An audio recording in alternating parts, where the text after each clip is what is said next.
Have you heard we're on the brink of a major housing crash, yet find yourself scrolling through homes on Zillow and ask, why on earth haven't home prices crashed yet?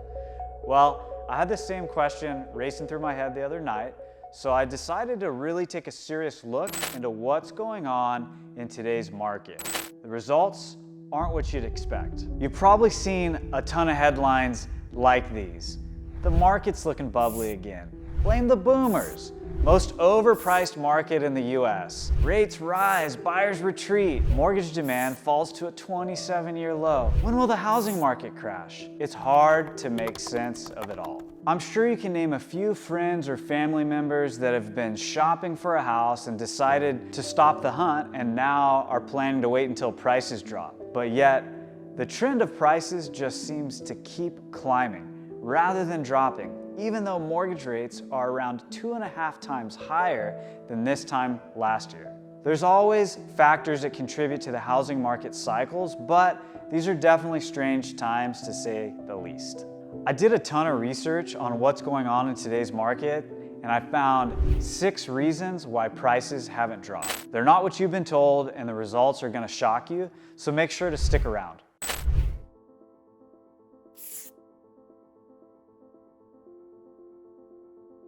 So can you believe that places like this in Denver and other metropolitan areas back then, you could purchase for around $100,000 to $125,000? Fast forward to today, and these same homes, even if they've seen 25 years go by, now sport a whopping price tag of around 500 grand.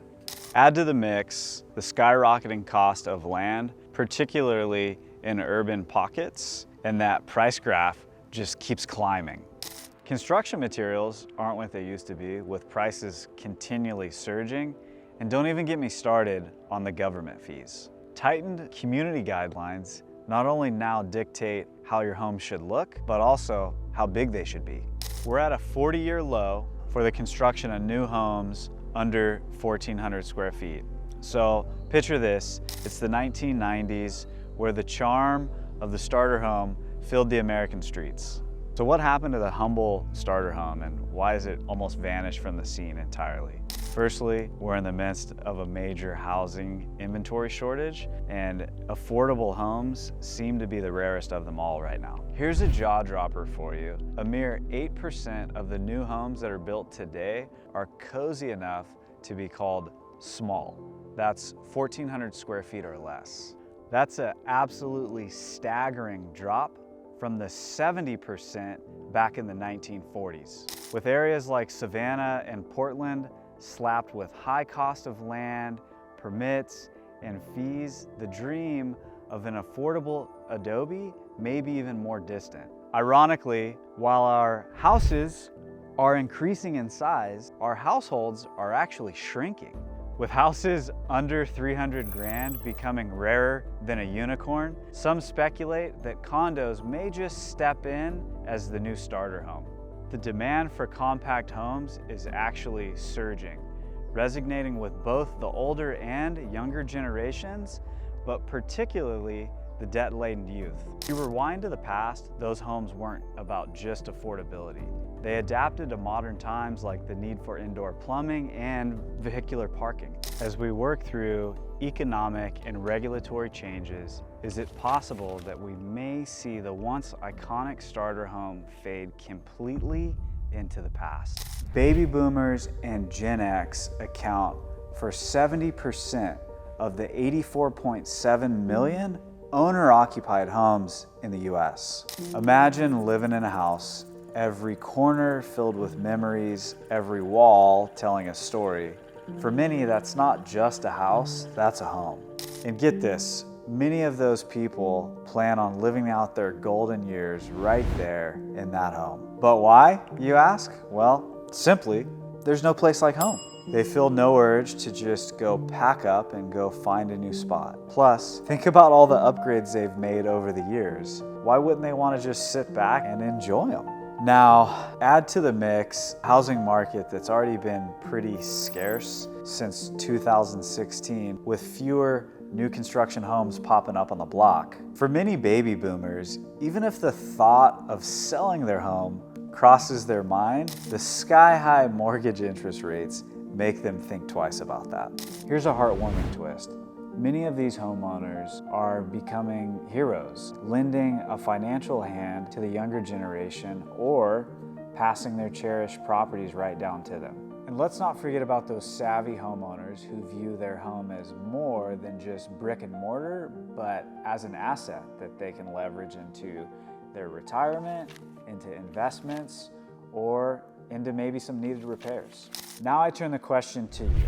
If given the choice, would you prefer to stay in your current home after retirement, or would you start a new chapter elsewhere? Interest rates have decreased 71% over the last 41 years, but home prices have increased 275%. Picture this, you found your dream home and you're gearing up to make it yours, but wait, there's this thing called a mortgage. In simple lingo, it's when you borrow money from the bank and you pay the bank back a little extra, called interest. The higher the percentage is, the more you're gonna find yourself paying for the home, both monthly and in the long run. But get a lower rate, jackpot, got yourself a sweet deal, and you're gonna find yourself paying a whole lot less for that house. Now let's hop into a time machine and check out the roller coaster of rates and prices over the years. As you can see, while rates have declined, prices have just gone up.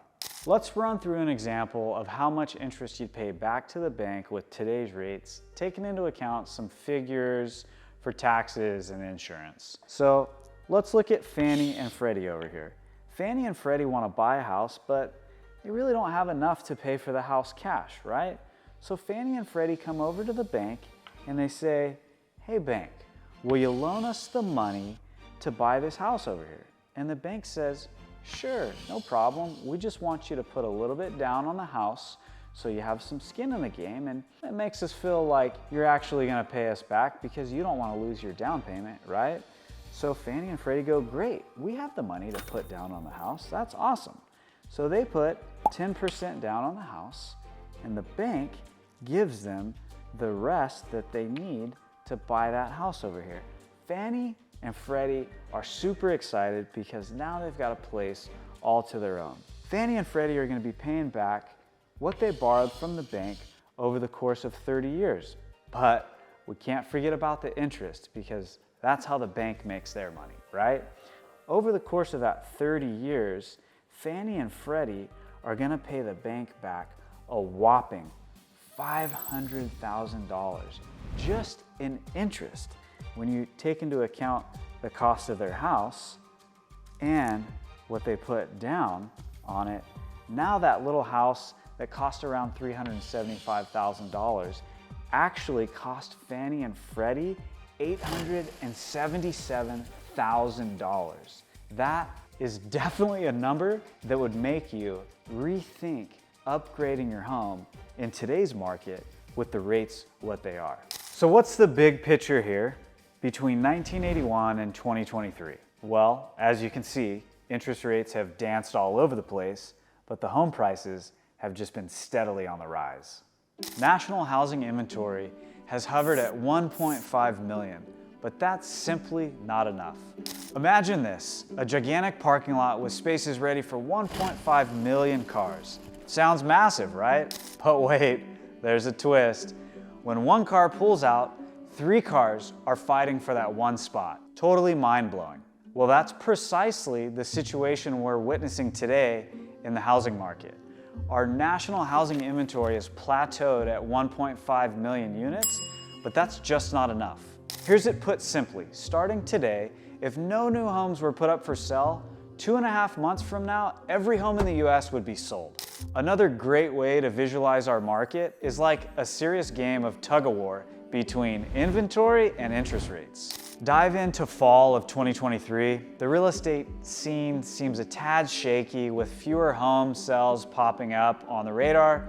The culprits are none other than shrinking inventory and the ever-evolving mortgage interest rates. It's kind of like trying to surf with unpredictable waves. Sometimes it's thrilling, and sometimes you totally wipe out. In 2021, over 14.5 million homes were affected by natural disaster. A year that really tested our resilience, 2021, we witnessed a staggering 14.5 million homes affected by natural disaster. Picture this for a moment. Millions of families, stories, and dreams disrupted by the raw power of natural climates. The rebound effect in the housing market may even become more obvious. In March, tornadoes devastated Alabama and Georgia. The Dixie Fire raged in California from July all the way to September, becoming one of California's most largest wildfires. July also saw Tropical Storm Elsa hit the Atlantic coast, causing major floods and power outages. Oregon's bootleg fires and Louisiana's Hurricane Ida left a trail of destruction all of its own. Tennessee faced terrible floods in August. Arizona also experienced flash floods during the summer. As more regions experience natural disasters, would you believe that it might shake up where people actually want to live? Risk-prone areas might see a drop in demand, while so-called safe havens might see a huge surge of new buyers flooding the market, causing property values in that area to increase. Last but not least, should these natural disasters persist, we might see a dramatic reshuffling of the population. Some regions might see a significant drop in availability, and that may lead to a potential migration trend, similar to when thousands of people fled Oregon and California during the fires and opted to never return. In the wake of such upheavals, the big question emerges: how do these shifts impact our choices, and how does that affect the housing market in disaster-prone areas? But hey, before we dive off into the last reason, if you're nodding along with this video, do me a favor, hit that like button, and if you're hungry for more content like this, make sure you subscribe. The US would need to triple housing starts to support demand.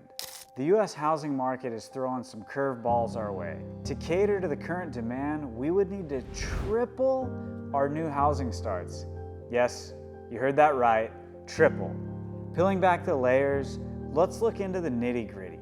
From 2012 to 2022, a gaping void emerged in the housing sector with a whopping shortage of 6.5 million homes. Here's another twist. During the past decade, we saw a huge jump in the emergence of new households ready to create memories in their new homes. 15.6 million to be exact, but the new construction sector could only muster up 11.9 million units. So, what's the game plan? To bridge the housing deficit, we're talking about an explosive boom in single-family home construction. Let's go back to that parking lot analogy from earlier.